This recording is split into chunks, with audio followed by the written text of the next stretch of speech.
Kaibigan, kung pagod ka na, para sa iyo itong pagninilay nito mula sa landas ng pag-asa. Ako po si Alvin Fapella at ngayong araw na ito, tayo magnilay sa aklat ni Mateo, chapter 11, verses 28 to 30. May 3 punto akong nais pamahagi sa inyo mula sa ating ebanghelyo ngayong araw na ito. Maging malapit, matuto, magtulungan. Pag-usapan natin ang una. Ang alok ni Jesus sa ating lahat ay napakasimple. Lumapit kayo sa akin. Maging malapit tayo sa Kanya. Isang napakasimpleng imbitasyon, pero napakaganda ng kapalit. Lumapit kayo sa akin, at kayo bibigyan ko ng kapahingahan. Ang gustong ibigay sa atin ni Jesus ay tunay na pahinga. Hindi lang yung pahinga na tipong magre-relax ka, magbabakasyon. Ito'y pahinga para sa ating buong pagkatao, lalong-lalo na sa ating kaluluwa. At ano ba ang kailangang pahinga na hinahanap-hanap ng ating mga kaluluwa? Ito ay walang iba kundi pag-asa.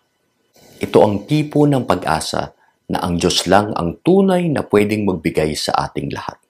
Ang nasusulat nga sa aklat ng awit ay ganito: tanging sa Diyos lang ako umaasa. Ang aking pag-asa'y tanging nasa Kanya. Tanging Siya lamang ang tagapagligtas, tagapagtanggol ko, at ang aking kalasag. Akin ang tagumpay sa lahat ng oras. Ang kaligtasan ko't aking karangalan ay buhat sa Diyos. Mula sa Kanya lamang. Ang pangalawang punto mula sa ating ebanghelyo ay matuto. Gusto ni Jesus na bigyan tayo ng pahinga. Pero bakit nasusulat din sa ating gospel na dapat tayo ay pumasan ng ating pamatok o ng yoke? Pahinga ba ang gusto ni Jesus o pabigat? Anong trabaho ba ang pinapagawa sa atin ni Jesus? Manatili kayo sa akin at mananatili din ako sa inyo. Hindi magbubunga ang sangang hindi nananatili sa puno. Gayun din man, hindi kayo nagbubunga kung hindi kayo mananatili sa akin. Dapat manatili tayo kay Jesus pag tayo'y lumapit sa Kanya. Pagkat si Jesus ay hindi parang doktor. Nalalapit lang tayo pag tayo'y may sakit at pag nabigyan na tayo ng gamot, ay aalis na tayo ulit. At muli tayong lalapit sa Kanya pag may nararamdaman tayo ulit. Hindi dapat ganyan ang ating relasyon sa Kanya. Dapat pag lumapit tayo kay Jesus ay manatili na tayo sa Kanya. Pagkat meron pang isang mas mahalagang bagay na dapat nating gawin.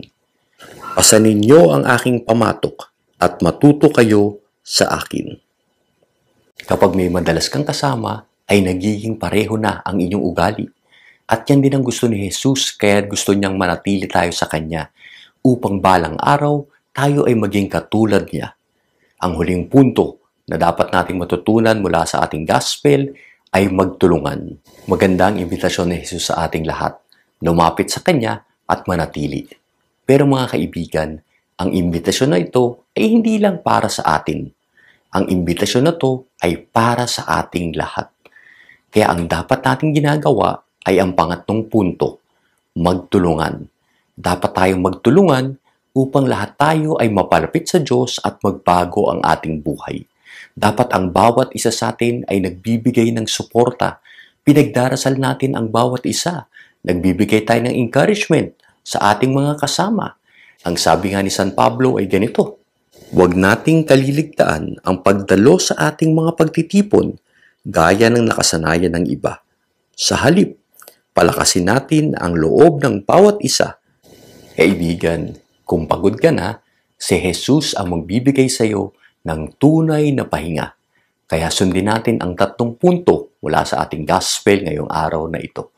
Maging malapit sa Diyos, manatili at matuto sa Kanya, at magtulungan tayo upang lahat tayo ay makarating sa kaharian ng Diyos balang araw. Na-bless ka ba ng pagdinilay na ito? Pakilike mo naman at pakishare mo sa mga kaibigan mo.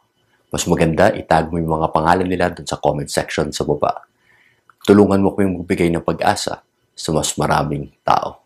God bless your week!